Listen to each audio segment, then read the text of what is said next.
Hello and welcome to the Tea Party Howdy channel. You ever come across one of those articles that just makes your brain go, ow, ow? Where you read the comments of the people they interview and you're like, oh my god, I don't know if they vote, and I don't know if they drive, but there's a really good chance they do both. It's kind of horrifying. Hey, what's this? 24 people arrested and 17 officers injured during demonstrations in Chicago?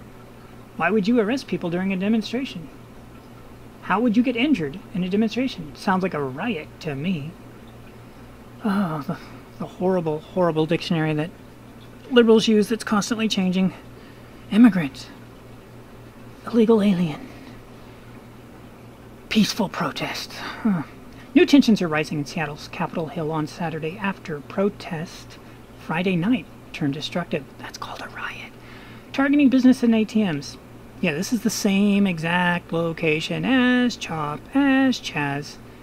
Some things just never get better when you keep letting them get away with it. Seattle police say they were responding to reports of more property damage on Capitol Hill just before 5 o'clock Saturday. Saturday night. Wouldn't that be Saturday afternoon? Since we're talking the 4 o'clock hour, whatever. They can't tell time or tell the truth. When the arriving officers were attacked by the crowd, the officers called for backup. One person was arrested in the altercation that ensued.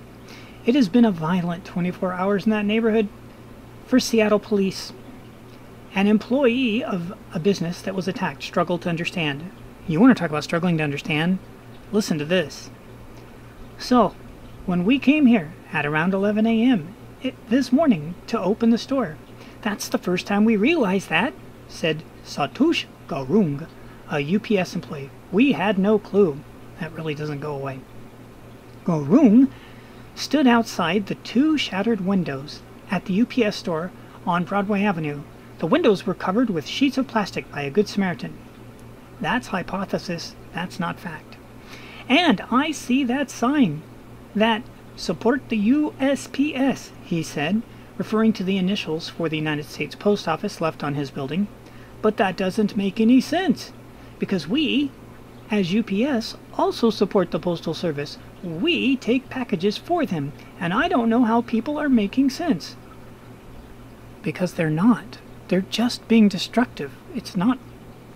They're just breaking stuff because it's fun and nobody stops them. This business was not alone. Video posted online shows men in masks. Aren't we all wearing masks nowadays? No, seriously, aren't we all wearing masks? I guess it depends on where you live. Destroying an ATM south on Broadway, just a few feet from Dick's. What? A few feet from what? Do we need to know this? That's disgusting. In light of this, Saturday, several people who were not there said they are sympathetic to the underpinnings of the protest, even the violence. Several people who were not there. Well, who cares what they have to think then? That's just... How is that reporting? I can definitely understand why people are upset and angry, said Karen Desai, a Capitol Hill resident. I myself have had unfortunate situations with the police and government officials elsewhere. So good, tear down the UPS store. Because that has what connection? No, nothing really, no. You know, it's kind of getting twisted and turned. You know, it's a bad image, unfortunately, by some people, said Marcus Machado, comma, don't know why, Takwila. Why would you have a comma in your name? But the fact that we're talking about racism is really exciting. You get the government you deserve in a democracy. Seattle, you totally begged for it, and you're getting it, and nobody... It's exciting. Notice he didn't say he wanted it to stop. Notice none of these people said they wanted it to stop. Being an immigrant, I personally support the Black Lives Matter and all the protests going on. How does that...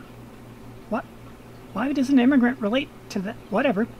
And all the protests going on. Well, Garung, your business that you work at, guess what? It's part of that protest now, the UPS employee said. But breaking into businesses and not supporting the local businesses that are owned by the individual owner who works every day, all day, to make some money doesn't make any sense to me. Neither does you supporting them and then being upset when they actually do what you are supporting them for doing. That's what doesn't make sense. I'm not sure where he came from, but apparently they didn't teach a squared plus b squared equals c squared. If you support them and they do this, eventually they're going to come for you, like they did his business that he works at. He's not the owner. They don't say he's the owner. Seattle police did manage to arrest 3 people, but they were not the ones doing the damage. Well, a lot of good that's going to do. Besides, they'll just get thrown out anyways. Just like that granny puncher in New York.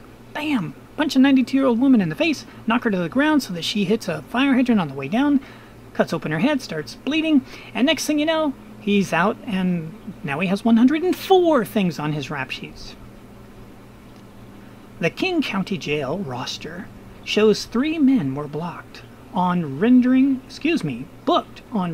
criminal assistance just after midnight Sunday. They were released on $1,000 bail. Wow, they actually have to pay bail in that state. Who would have thought? They don't in California. Like, oh, here, there's that revolving door and you heard so much about. Don't let it hit you on the way out. All right.